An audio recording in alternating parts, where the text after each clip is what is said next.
Hello, good evening, and Barakat Sallah to you all. Now, to our very first story, slaughtering of livestock for commercial purposes is usually reserved for butchers on normal days. But on Muslim festivities like the Eid al-Adha today, it is noted for its religious significance. It is therefore done in various Muslim households. So what really happens to butchers during the Salah festivities?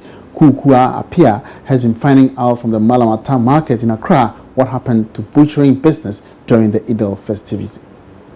Joy Business visited the Malamata market at Accra New Town to ascertain how the Salah celebration affects butchery business. The usual brisk business activities was virtually absent at the slaughterhouse. One butcher, Kwajo Owusu, explained why there appeared to be a slowdown in business activities. Most butchers are Muslims, so usually you don't come. The exception of small fraction of the people, and those who come to buy meat, usually they come to buy extra. That is, they come to supplement what they have already bought. So just a small. So on Salah day, the market is quite dry.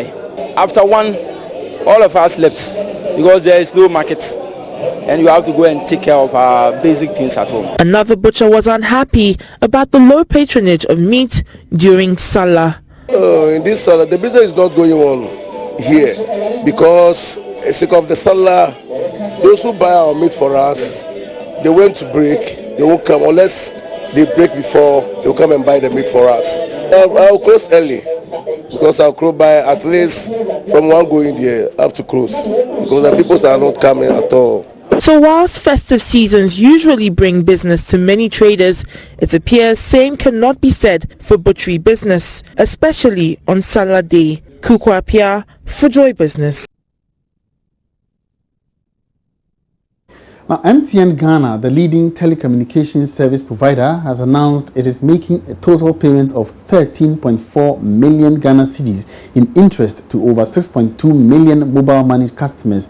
The payment is being made in two tranches, with the first payment commencing on 11th September 2016 for interest earned during the first quarter of 2016, while payment for the second quarter will commence on the 18th of September.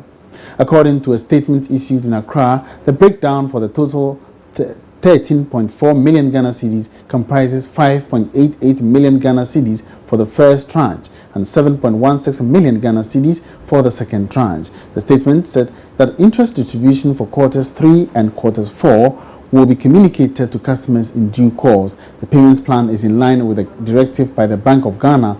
Commenting on the payment, the General Manager for Mobile Financial Services at MTN Ghana, Eli Hini, said he is delighted to have started this exercise in partnership with the banks. He said it is indeed adding more value to the service. Kente weavers are making a case for government to support their sector with some special investments. According to them, the industry's potential do not only create jobs but also contribute to foreign exchange earnings to the economy. However, this cannot be maximized until the requisite investments are made. This came up at the Kente Festival at Agotino Petoe in the Volta region.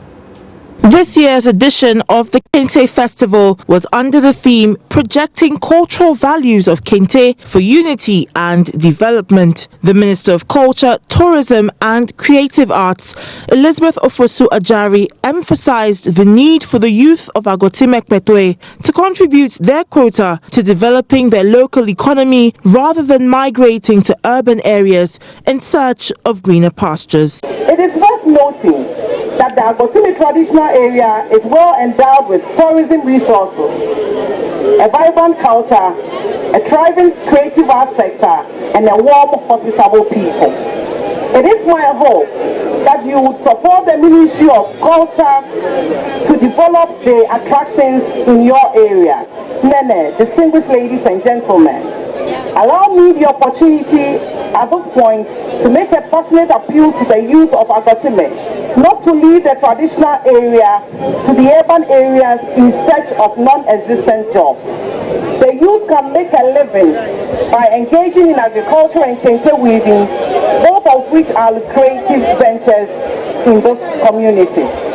I also throw a challenge to all municipal, metropolitan and district assemblies to join hands with my ministry to develop all our tourist sites up to the required international standard. The chairman of the Agotime Kente Weavers Association, Demanu Agbontolo, told Joy Business government needs to intervene to save their industry from total collapse. He began by outlining factors militating against the industry's growth, preferring solutions to turn around its fortunes. We would like the government to assist us get a special place for us so that we can weave our kente without rain disturbing us. It means that when you need the cloth within 3 weeks, 4 weeks, those speed one, about 3 days time, we can finish it. But when it is rainy season, the rain will disturb us.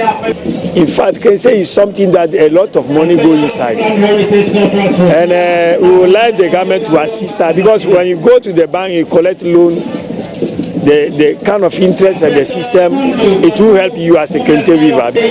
But there's market outside the country whereby they need the kente cloth. So we are appealing to the government that it should assist us. Kente is recognized as the #1 hand-woven cloth in the world. Businesses have been advised to invest in solar energy and other renewable energy options to reduce their costs and boost productivity, according to the CEO of Solar Kiosks, Andreas Pease. Adopting such alternative energy sources also creates more socially responsible businesses to the benefit of the economy. He was speaking at the launch of Solar Kiosk products to support the operations of small-scale businesses. Small and large-scale industries in Ghana have suffered immense loss from a 4-year power crisis. Decentralized electric power supply is an important part of energy supply, and for some parts of the world, especially in developing economies such as Ghana.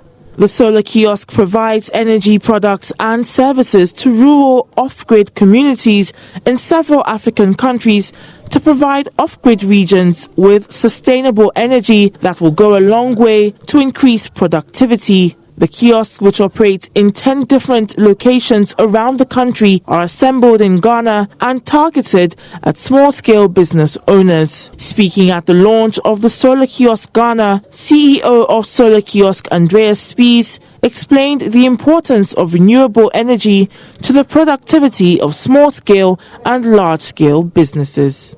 In a very fluent environment like Ghana, which is now going through several challenges, but also I think a very positive trend is coming up. You have to be adaptive. Sun is environment friendly. It doesn't leave a carbon dioxide footprint. So our solution is not only the most efficient one, it's not only the most cost efficient one, it's not only the most reliable one, but it's also the most environmental friendly one. Also speaking at the launch, Principal Program Officer at the Energy Commission, Julius Nkansa-Nyako, lauded Solar Kiosk for their efforts in contributing to the renewable energy industry in Ghana. This is quite encouraging because you can have these systems scattered across the country, even in rural areas or even in communities where there are no access to great electricity. So it's a good, noble idea that Solar Kiosk is pioneering in Ghana.